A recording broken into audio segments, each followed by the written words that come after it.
समर्थ अवधूत चिंतन श्री गुरुदेव दत्त स्वामी कृपा या चॅनलमध्ये सर्वांचं खूप खूप मनापासून स्वागत. वक्रतुंड महाकाय सूर्यकोटी समप्रभ निर्विघ्नं कुर्मे देव सर्व कायुष्ये सर्वदा. तर यावरूनच तुम्हाला कळालं असेल की हा जो आपण व्हिडिओ बनवणार आहोत तो नवीन वर्षामध्ये पहिली येणारी अंगारकी चतुर्थी आणि ती आहे 6 जानेवारी 2026 म्हणजेच मंगळवारी. आणि बघा आता जरी आपण नवीन वर्ष हे आपलं मराठी नवीन वर्ष जरी आपण गुढीपाडव्यापासून पुढे जरी गृहीत धरत असेल तरी सुद्धा तारखेनुसार किंवा आपल्या ज्या काही फायनान्शियल गोष्टी असतात याच्यानुसार जर विचार करायला गेलं तर 1 जानेवारी 2026 नुसारच आपण सुद्धा नवीन वर्ष मानत असतो. आता आणि 2026 या वर्षातली पहिली चतुर्थी आणि ती सुद्धा अंगारकी चतुर्थी चाललेली आहे. त्यामुळे आपल्याला नवीन वर्षाची सुरुवात खूप छान पद्धतीने करायची आहे. तर आता ह्या व्हिडिओमध्ये आपण 120 दिवसांची जी संकटमोचन सेवा आहे ती कशी करायची, गणपतीची जी 120 दिवसाची संकटमोचन सेवा आहे ती कशी करायची हे आपण व्हिडिओमध्ये जाणून घेणार आहोत. तर आता गणपती बाप्पा हे हिंदू धर्मातील अत्यंत पूज्य देवतांपैकी एक आहेत. ते भगवान शंकर म्हणजेच महादेव आणि देवी पार्वती यांचे पुत्र असून त्यांना विघ्नहर्ता, बुद्धीचा देव, मंगलकर्ता म्हणून ओळखले जाते. आता गणपती बाप्पांचं पूजेमध्ये खूप महत्त्व आहे. आपण कुठलीही पूजा करण्याच्या आधी गणपती बाप्पांची पूजा करतो, गणपती बाप्पांना आधी मान देतो. त्यामुळे कोणतेही शुभ कार्य सुरू करण्यापूर्वी गणपती बाप्पांचे पूजन केले जाते. ते अडथळे दूर करतात, ते विघ्नहर्ता आहेत, ते सुखदाता आहेत, ते यशाचा मार्ग दाखवतात. शिक्षण असेल, व्यवसाय असेल, विवाह असेल किंवा नवीन बिझनेसची सुरुवात असेल, सर्वत्र ह्या सगळ्या गोष्टी करण्यापूर्वी आपण गणपती बाप्पांना स्मरण जातो, गणपती बाप्पांची षोडशोपचार पूजा वगैरे करतो आणि त्यांच्या आशीर्वादाने आपल्या कामाची सुरुवात होते. आता गणेश चतुर्थी हा बाप्पांचा जन्मदिवस आहे. म्हणजेच गणपती बाप्पांचा जन्मदिवस हा गणेश चतुर्थी आहे आणि खूप मोठ्या उत्साहामध्ये तो साजरा सुद्धा केला जातो.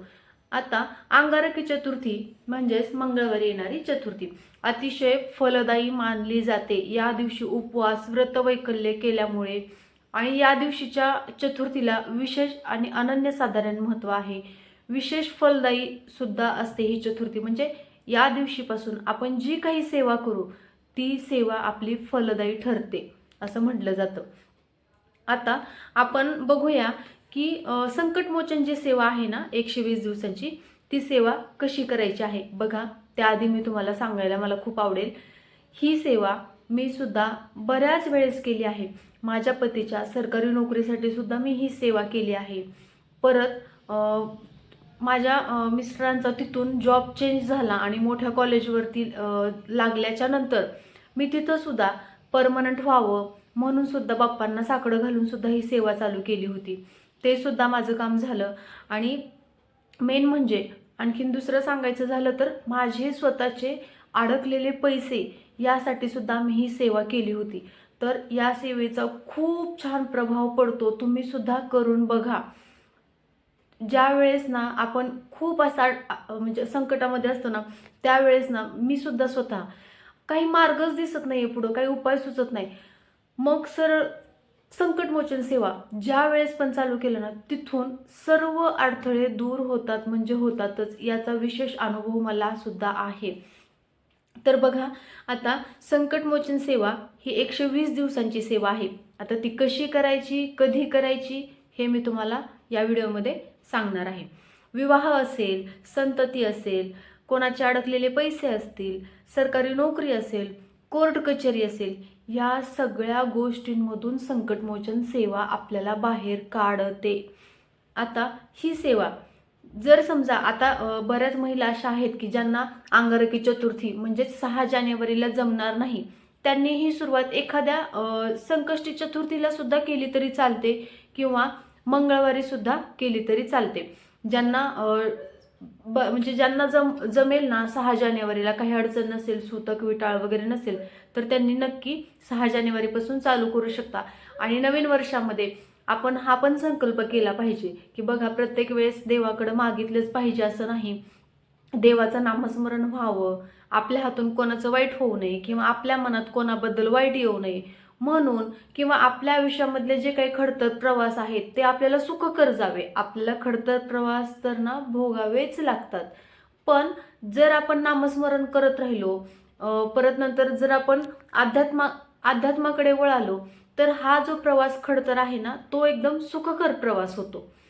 त्यामुळे मी असं म्हणेन ना की 2026 सुरू झालं की तुम्ही असा संकल्पच करा की माझं पूर्ण हे वर्ष आणि तिथून पुढं, माझं इथून पुढं येणारे पूर्ण आयुष्य फक्त अध्यात्मामध्ये वळू द्या आणि मला अध्यात्माची गोडी लागू द्या किंवा माझ्याकडून नामस्मरण होऊ द्या. मग तुम्ही कुठल्या पण देवाचं करू शकता. कोण भगवान शंकरांचं करतं, स्वामी समर्थांचं करतं.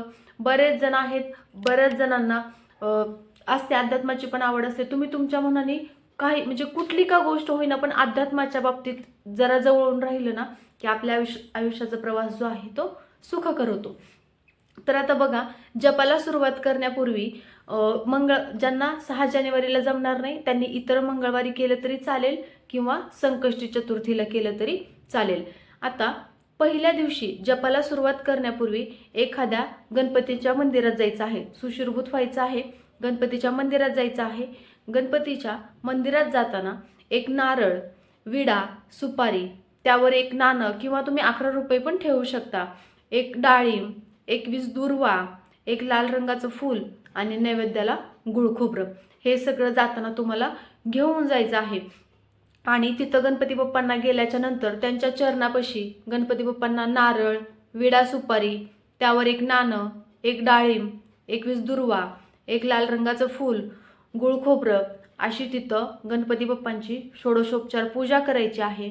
गुळ खोबऱ्याचा नैवेद्य दाखवायचा आहे आणि तुमच्या मनातली जी तुमची काही मनोकामना आहे किंवा तुम्ही विशिष्ट कामानिमित्त, समजा काही जणांना संततीचा काही अडचणी असतील, अडकलेले पैसे असतील, विवाहाबद्दल काही अडचणी असतील, सरकारी नोकरीबद्दल असतील, तुम्ही गणपती बाप्पांना तुमच्या मनामधली जी काही मनोकामना आहे ती सांगायची आणि गणपती बाप्पांना म्हणायचं, मी आजपासून या कामाकरता मी हा तुमचा जप करणार आहे, तर हा जप माझ्याकडून न चुकता 120 दिवस करून घ्या आणि माझ्या मनातील जी इच्छा आहे ती लवकरात लवकर पूर्ण करा, हीच तुमच्या चरणी प्रार्थना, असं म्हणायचं.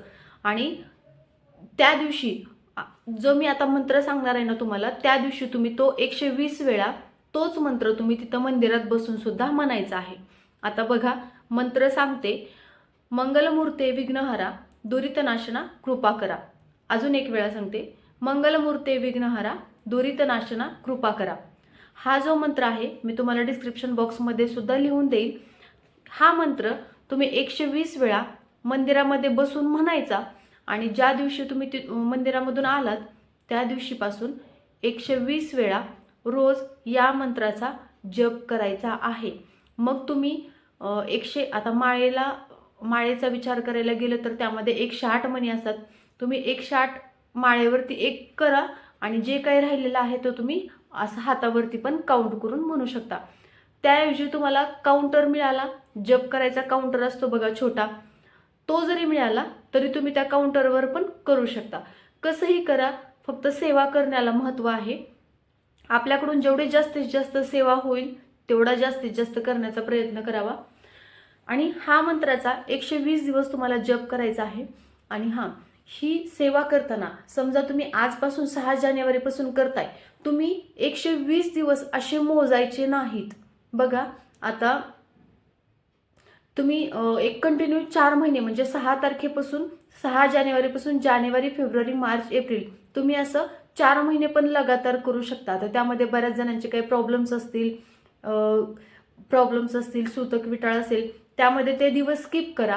पण 120 दिवस पूर्ण सेवा करायची आहे. म्हणजे आता तुम्ही 6 जानेवारीपासून सेवा चालू केली, मग तुमची 10 दिवस सेवा पूर्ण झाली असं नाही म्हणायचं की माझे 10 दिवस पूर्ण झाले, असं फक्त सतत काउंट नाही करायचं. तुम्ही 120 दिवस करायची. फक्त सारखं असं म्हणायचं नाही 1 महिना झालं, आता 15 दिवस झालं, असं ही सेवा काउंट करायची नाही. फक्त 120 दिवसाचा तुम्ही स्वतः प्लॅन बनवा आणि तेवढ्या दिवसामध्ये ही सेवा करा. बघा, याचे असंख्य असे अनुभव आहेत. स्वतः मी सुद्धा ही सेवा बऱ्याच वेळा केली आहे आणि बऱ्याच वेळेस मला सुद्धा या गोष्टीचा अनुभव आलेला आहे. तुम्ही सुद्धा करा.